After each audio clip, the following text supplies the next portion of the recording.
बिस्मिल्लाहिर्रहमानिर्रहीम। आज हम अपना लेक्चर 2 के बारे में बात करने जा रहे हैं। लेक्चर 1 के अंदर हमने हीट को समझा था, हीट के यूनिट्स के बारे में बात की थी, हीट्स के मोड के बारे में बात की थी। अब हम सेकंड कॉन्सेप्ट की बात करते हैं आज, और हमारे सेकंड कॉन्सेप्ट का नाम आपके सामने लिखा हुआ है, बोर्ड पे नज़र आ रहा है आपको, टेम्परेचर। आज हम टेम्परेचर को डिस्कस करेंगे और इसके अलावा टेम्परेचर के स्केल्स के बारे में बात करेंगे। तो टेम्परेचर के बारे में समझते हैं। पहली बात तो ये कि हम हीट और टेम्परेचर को एक ही चीज़ मानते हैं। हम कहते हैं जो हीट है वही टेम्परेचर, जब जो टेम्परेचर है वही हीट है। हमें कोई फ़र्क न समझ नहीं आता इसके अंदर के हीट और टेम्परेचर में वाज़ेह फ़र्क क्या है। जब हमने हीट को डिफाइन किया था, हीट का मतलब हमने ये कहा था कि हीट दरअसल फॉर्म ऑफ एनर्जी है जो ट्रांसफर्ड होती है, चलती है, मुंतकिल हो जाती है एक जगह दूसरी जगह, हॉट बॉडी से कोल्ड बॉडी की तरफ। अब हम समझते हैं टेम्परेचर कौन सी क्वांटिटी है, टेम्परेचर का बेसिक कॉन्सेप्ट क्या है, इसके बारे में आज बात करते हैं। तो जब टेम्परेचर की बात की जाती है, जिसको उर्दू में दर्जे हरारत कहा जाता है, तो टेम्परेचर का मतलब बेसिकली ये होता है कि आप किसी चीज़ को आप हाथ लगाएं और हाथ लगाने के बाद आपको एक एहसास फील होता है। वो एहसास या तो हॉटनेस का होता है या तो वो कोल्डनेस का होता है। मतलब आसान लफ्ज़ों में आपको वो चीज़ या तो गर्म महसूस होगी या तो ठंडी, इसके अलावा कोई तीसरा एहसास नहीं होगा। तो बेसिकली ये जो चीज़ आपको गर्म महसूस हो रही है, कितनी ज़्यादा गर्म महसूस हो रही है या कितनी आपको वो चीज़ जो है कम गर्म लग रही है, इसे डिग्री कहा जाता है।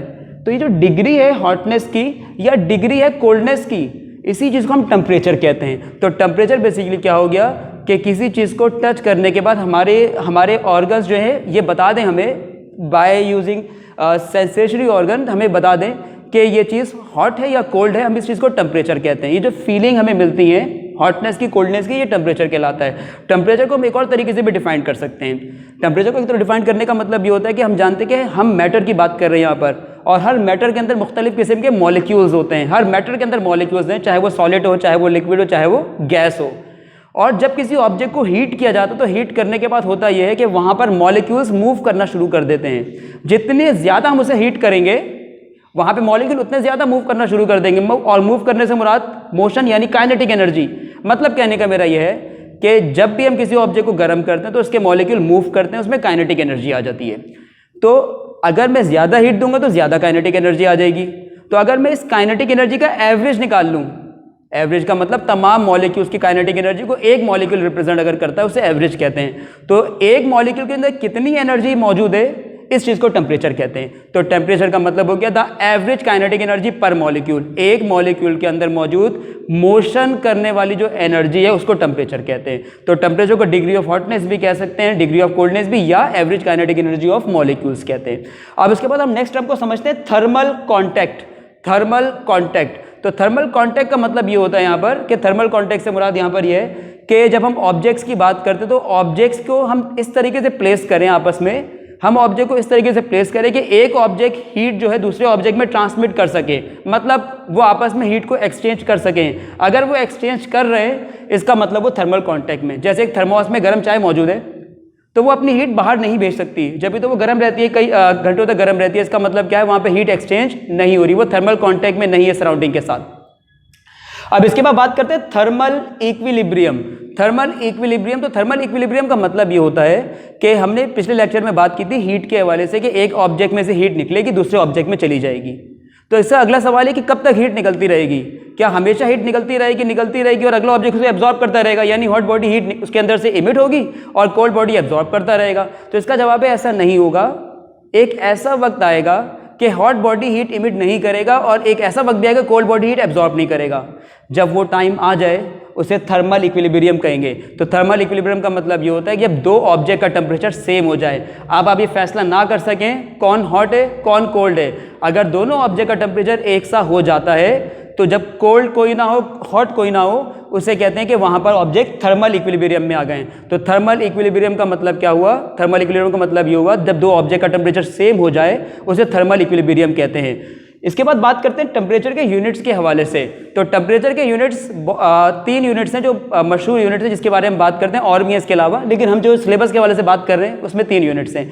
टेम्परेचर को मेजर करते हैं सेल्सियस के अंदर, टेम्परेचर को मेजर करते हैं फ़ारेनहाइट के अंदर, और मेजर करते हैं हम केल्विन के अंदर। तो टेम्परेचर का यूनिट हो गया केल्विन, सेल्सियस और फ़ारेनहाइट। अब हम बात करते हैं टेम्परेचर के स्केल्स के हवाले से। तो टेम्परेचर के 3 स्केल्स हैं। टेम्परेचर को मेजर करने के लिए हम स्केल डिज़ाइन करते हैं। एक स्केल को सेल्सियस, फ़ारेनहाइट दूसरे स्केल को, और तीसरे को केल्विन स्केल कहते हैं। अब इनको डिज़ाइन कैसे किया जाता है? इन स्केल को डिज़ाइन करने के लिए हम 2 पॉइंट सपोज कर लेते हैं, रेफरेंस पॉइंट कह लें आप इसे, या फिक्स पॉइंट कह लें आप इसे। 2 फिक्स पॉइंट सपोज कर लेते हैं, lower fix point, upper fix point. अब ये लोअर फिक्स पॉइंट किस पे बेस करता है? तो हम एक लिक्विड को बेस बनाते हैं, और जो लिक्विड को हम बेस बना रहे हैं वो लिक्विड हमारे पास पानी होता है, वाटर की बात कर रहे हैं हम। और ये 0 डिग्री का मतलब ये है, 0 डिग्री का मतलब वो टेम्परेचर है जिस पर पानी जो है अगर आइस की फॉर्म में है तो वो कन्वर्ट हो जाएगा लिक्विड की फॉर्म में। मतलब 0 डिग्री वो टेम्परेचर है जो कि मेल्टिंग पॉइंट है आइस का। तो हमने जो पहला टेम्परेचर रखा वो मेल्टिंग पॉइंट लिया, और जो दूसरा टेम्परेचर 100 डिग्री है ये भी टेम्परेचर है, लेकिन इस टेम्परेचर पर पानी जो है बॉयल होना शुरू हो जाता है। तो ये बॉइलिंग पॉइंट ऑफ वाटर है और ये मेल्टिंग पॉइंट है। तो ये सेल्सियस स्केल को हमने स्टार्ट किया 0 से, खत्म किया 100 पर। जबकि फ़ारेनहाइट जो स्टार्ट करते हैं हम वो 32 से स्टार्ट करते हैं। मतलब ये हुआ कि अगर मैं कहता हूं कि आइस जो है मेल्ट होती है 0 डिग्री पर, तो मैं ये भी कहूंगा साथ कि आइस मेल्ट होती है 32 डिग्री पर भी। मतलब ये 0 degree in the form of Celsius हम कह रहे हैं, और ये 30 डिग्री हम कह रहे हैं in terms of Fahrenheit. Fahrenheit के हिसाब से 32 डिग्री और सेल्सियस के हिसाब से 0 डिग्री। टेम्परेचर दोनों एक जैसे ही है, वैल्यूज दोनों की डिफरेंट है। आप कह सकते हैं सेंटीग्रेड में 0 होगा और फ़ारेनहाइट में 32 होगा, जबकि यही चीज़ केल्विन स्केल में 273 होती है।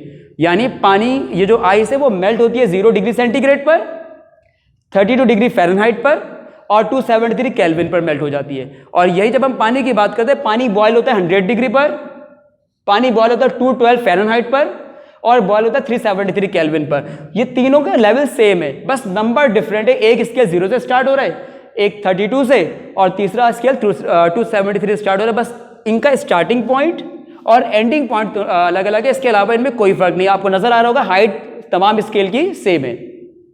अब इसके बाद हमने यहाँ पर C लिखा है, और C का मतलब कोई भी वैल्यू हो सकती है 0-100 के बीच में। F का मतलब अगेन कोई भी वैल्यू जो कि 232 और 212 के बीच में, 273 373 के बीच में कोई भी वैल्यू K। हम ये करना चाह रहे हैं, हम कन्वर्जन की बात कर रहे हैं। अगर मुझे सेंटीग्रेड में वैल्यू गिवन है तो मैं किस तरीके से कन्वर्ट करूँ फ़ारेनहाइट में, मुझे सेंटीग्रेड में वैल्यू गिवन है सेल्सियस में, मैं किस तरह कन्वर्ट करूँ केल्विन के अंदर। तो कन्वर्ट करने का एक फॉर्मूला हम डिज़ाइन करते हैं, और फॉर्मूला कुछ ये होता है हमारे पास कि हम ये करते हैं कि C में से मेल्टिंग पॉइंट माइनस करते हैं, C में से मेल्टिंग पॉइंट माइनस करते हैं, और उसके बाद 100 माइनस 0 का मतलब है boiling point minus melting point. जब हम स्केल डिफाइन करते हैं कि कन्वर्जन की बात करते हैं, कन्वर्जन करने का तरीका क्या होगा? C माइनस 0 और 100 माइनस 0। ठीक उसी तरह यहां पर भी F में से 32 माइनस करेंगे और 212 में से 32, F में से 32 और 212 में से 32 माइनस करेंगे। थर्ड स्केल में भी यही है, K में से 273 और 373 से 273 हम माइनस कर देते हैं। इस तरीके से C में से हमने 0 माइनस किया तो C रह गया, 100 माइनस 0 100 हो गया, 212 माइनस 32 करेंगे तो 180 हो जाएगा, 373 माइनस 273 100 हो जाएगा। अब ये फॉर्मूला आपको नजर आ रहा है, यहाँ पर डबल इक्वल लगे हुए, ये भी इक्वल ये भी इक्वल, और मैथमेटिक्स के रूल के मुताबिक हम इक्वेशन में एक ही बार इक्वल यूज़ कर सकते हैं। तो इसलिए हम ये करते हैं कि हम इन फॉर्मूले को ब्रेक कर देते हैं। हम पहले फॉर्मूला ब्रेक करके कर रहे हैं, यहाँ पर हम इसका फॉर्मूला डिफाइन कर रहे हैं। ये फॉर्मूला बन गया हमारे पास C और F का, जैसे का नजर आ रहा है हमें, C/100 F माइनस 32/180। इसका मतलब अगर हमें ये फॉर्मूला यूज करना है तो इसका मतलब ये होगा कि मैं कन्वर्ट करना चाह रहा हूं C को F में या F को C में। अगर मैं ये वाला फॉर्मूला बना लेता हूं C और जिसमें K आए, अगर मैं ये वाली स्टेप की बात करूं जिसमें C और K आए, तो इसका मतलब ये होगा कि मैं कन्वर्ट करना चाह रहा हूं सेल्सियस को केल्विन में या केल्विन को सेल्सियस में कन्वर्ट करना चाह रहा हूं। और अगर मैं फॉर्मूला बना लूँ जिसमें F और K आता है, उनको आपस में इक्वेट कर दूँ, इक्वल कर दूँ, तो इसका मतलब मैं फ़ारेनहाइट को कन्वर्ट करना चाह रहा हूँ केल्विन के अंदर। तो इस तरह हमने 3 फॉर्मूले बनाए। अब रिक्वायरमेंट क्या होगी वो देखा जाएगा सवालात के अंदर। अगर हमसे कहा जाता है सेंटीग्रेड को फ़ारेनहाइट में कन्वर्ट करें तो हम पहला वाला फॉर्मूला यूज़ करेंगे। अगर हमसे कहा जाता है सेंटीग्रेड को केल्विन में कन्वर्ट करें, हम सेकंड फॉर्मूला यूज़ करेंगे। अगर हमसे कहा जाता है फ़ारेनहाइट को केल्विन में कन्वर्ट करें, तीसरा फॉर्मूला यूज़ कर लेंगे हम यहाँ पर। जबकि यहाँ पे कैंसिलेशन की हमने, ये 100 को 100 से कैंसिल कर दिया तो ये फॉर्मूला बन गया हमारे पास। जबकि यहाँ पर हमने कैंसिलेशन की, 25 सा कर दिया हमने, यहाँ पर 5 आया, 29 सा कर दिया हमने तो 180 कैंसिल हो गया। यहाँ पर भी कुछ यही बात, 29 सा और 25 सा। तो डिफरेंट फॉर्मूले बन गए हमारे पास जिसके ज़रिए से हम कन्वर्ट कर सकते हैं Celsius to Fahrenheit, Celsius to Kelvin, और इसके अलावा फ़ारेनहाइट टू केल्विन में कन्वर्ट कर सकते हैं। तो इस तरह हमने बात की आज टेम्परेचर के हवाले से, टेम्परेचर के स्केल्स के हवाले से, और उनकी कन्वर्जन के हवाले से हमने बात कर ली है, इनके फॉर्मूले के हवाले से बात की है। इंशाल्लाह नेक्स्ट लेक्चर के अंदर जो है हम बात करेंगे किस तरीके से न्यूमेरिकल को सॉल्व करना चाहिए हमें, जिसके अंदर हमें सेल्सियस में वैल्यू गिवन हो, फ़ारेनहाइट में कन्वर्ट करना हो, सेंटीग्रेड को केल्विन में कन्वर्ट करना हो, फ़ारेनहाइट को केल्विन के अंदर कन्वर्ट करना हो। इंशाल्लाह आपसे नेक्स्ट लेक्चर में मुलाकात होगी। आज के लिए जो है हमने टेम्परेचर को डिस्कस किया है।